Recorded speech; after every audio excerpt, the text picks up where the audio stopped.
cheesy, campy, and full of fucking gore. Did I mention Foofighters is making a fucking horror flick? This is Blood and Brews.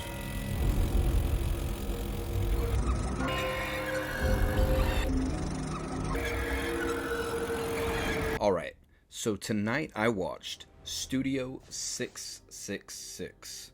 It's a rock horror comedy with a runtime of 1 hour and 48 minutes.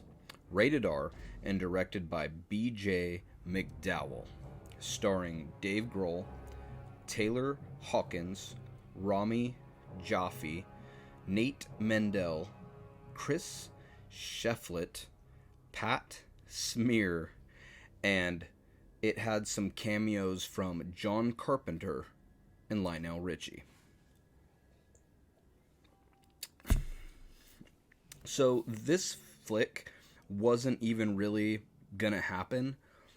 Dave Grohl's original plans were to make like a low budget slasher film, and then he ended up, making this awesome for the theater type of fucking possession fucking film that is loosely again based off the 2005 Studio 666, which many people haven't heard of, and I didn't even know that it existed.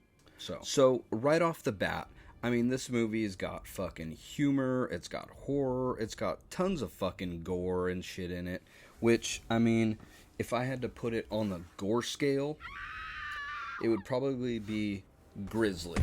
So it's up there, you guys. I mean, the amount of blood and guts that they show in this flick are pretty fucking cool. I really fucking was into it just for that alone. I mean, the fact that it's I don't know. You don't even have to be a fan of Foo Fighters to enjoy this movie. But when's the last time a really good comedy horror movie came out? I feel like it's been a while. So just based off of that alone, I recommend it. So the gist of the film is the Foo Fighters have to work on their 10th album, and they're having a hard time coming up with like a good vibe for it. And their agent sets them up in this creepy ass house, and it's supposedly haunted.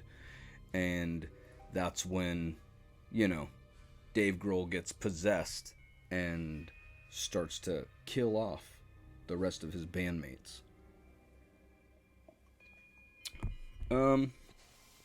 Overall, I mean, the vibe of it is just very comedic and fun, and a movie you want to kind of bring your friends to and just sit around, have a couple beers or drinks, and have fun with it. It's not meant to be taken seriously whatsoever, so make sure that you don't go into it like that at all.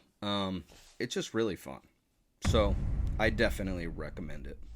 As far as the beer I'm having tonight's beer is Haunted House with a 6.66% alcohol by volume from Allagash Brewing.